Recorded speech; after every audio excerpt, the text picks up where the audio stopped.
लगातार विकास को गति को आगे बढ़ाए हैं, चाहे वह स्वास्थ्य का मामला हो या सड़क का मामला हो या गरीब लोगों के रोजगार का मामला हो, इंदिरा आवास का मामला हो। एक एक मामला पर दिन रात चिंतन करके और हम अभी जाए तो सरकार का जो भ्रष्ट व्यवस्था है, यह सरकार चाह रही है जो तमाम लोगों को भ्रष्ट बनाने का यह सरकार का प्रयास है। सरकार को सुधार करना चाहिए इस दिशा में। जो आज से 10 साल 5 साल या 15 साल जो एस्टीमेट में मटेरियल का रेट था, वह बिल्कुल उस समय के हिसाब से था और 10 साल 15 साल में महंगाई 2 गुना 3 गुना हो गई और उनका मटेरियल का रेट वहीं का वहीं पड़ा हुआ है। तो बेहतर विकास के लिए कहीं ना कहीं सभी कर्मचारियों और प्रतिनिधियों को सरकार का सोच है जो लोगों के बीच बेइज्जत का सामना के अलावे और कुछ नहीं वहीं पड़ा हुआ है। समस्तीपुर जिला के विभूतिपुर प्रखंड के गंगौली पंचायत के मुखिया हमारे साथ हैं मनोज यादव जी, और इनसे जानेंगे पंचायत विकास को लेकर के।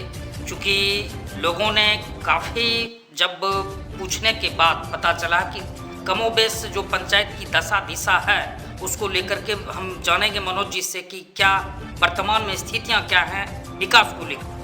डेवलपमेंट तो जो सरकार का व्यवस्था है उसमें दिन रात मेहनत करके लगातार विकास को गति को आगे बढ़ाए हैं, चाहे वह स्वास्थ्य का मामला हो या सड़क का मामला हो या गरीब लोगों के रोजगार का मामला हो, इंदिरा आवास का मामला हो। एक एक मामला पर दिन रात चिंतन करके और हम अभी तक आगे बढ़े हैं। मुख्य रूप से अगर हम वर्क की बात करें तो क्या काम हुआ है, किन योजनाओं पे काम हुआ है? काम तो वर्क में आप मनरेगा विकास के लिए बहुत मूलभूत पूर्व व्यवस्था है और इस व्यवस्था से अच्छा विकास हो सकता है। अच्छा, मनरेगा में मजदूरी कम है, प्राय लोग कहते हैं, आपके जनप्रतिनिधि कहते हैं, तो कैसे अच्छा विकास कैसे हो सकता है? लोगों का कहना है कम मजदूरी में लोग काम करना नहीं चाहते हैं, मजदूर नहीं मिलते। देखिए, यह तो हमसे यदि पूछा जाए तो सरकार का जो भ्रष्ट व्यवस्था है, यह सरकार चाह रही है जो तमाम लोगों को भ्रष्ट बनाने का यह सरकार का प्रयास है। सरकार को सुधार करना चाहिए इस दिशा में। जो आज से 10 साल 5 साल या 15 साल जो एस्टीमेट में मटेरियल का रेट था, वह बिल्कुल उस समय के हिसाब से था और 10 साल 15 साल में महंगाई 2 गुना 3 गुना हो गई और उनका मटेरियल का रेट वहीं का वहीं पड़ा हुआ है।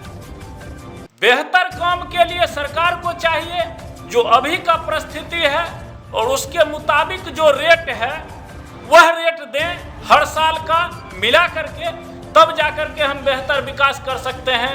नहीं तो बेहतर विकास के लिए कहीं ना कहीं सभी कर्मचारियों और प्रतिनिधियों को सरकार का सोच है जो लोगों के बीच बेइज्जत का सामना के अलावे और कुछ नहीं बच सकता है।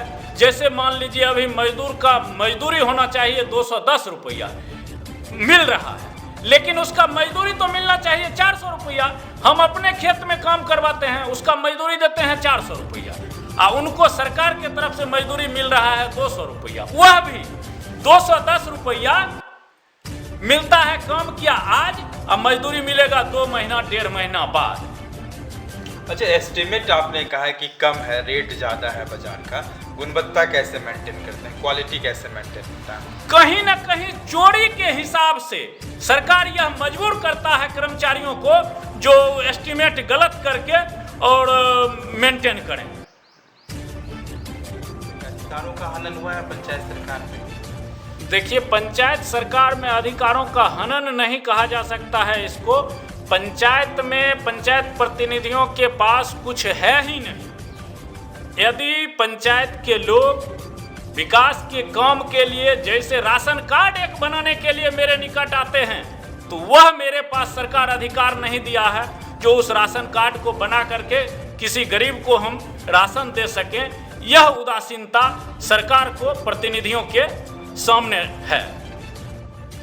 अभी सुरक्षा को लेके क्या कहेंगे? समस्तीपुर है, बेगूसराय है, बिहार के अन्य जिलों में भी लगातार सुनने जाने को मिल रहा है, क्या कहेंगे? सुरक्षा के सवाल पर तो आपके सामने में है, जो जिस दिन 1 साल से अधिक 1.5 साल के बीच में चुनाव, पंचायत चुनाव का हुआ है और अभी तक 30 से अधिक मुखिया को हत्या हो चुका है, वह राजनीतिक हत्या है।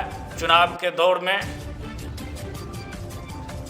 अपराधियों के द्वारा हत्या किया गया है और लगातार इस पर हम लोग सवाल रख रहे हैं। जो सुरक्षा व्यवस्था की गारंटी किया जाए जनप्रतिनिधियों को, मुखियाओं को, लेकिन अभी तक इस पर कोई तरह का सरकार नहीं व्यवस्था किया है। हम चाहेंगे, सरकार से मांग करेंगे, सभी आर्म्स का लाइसेंस सभी मुखिया को दें, जिससे कि उनका सुरक्षा हो। 16 मार्च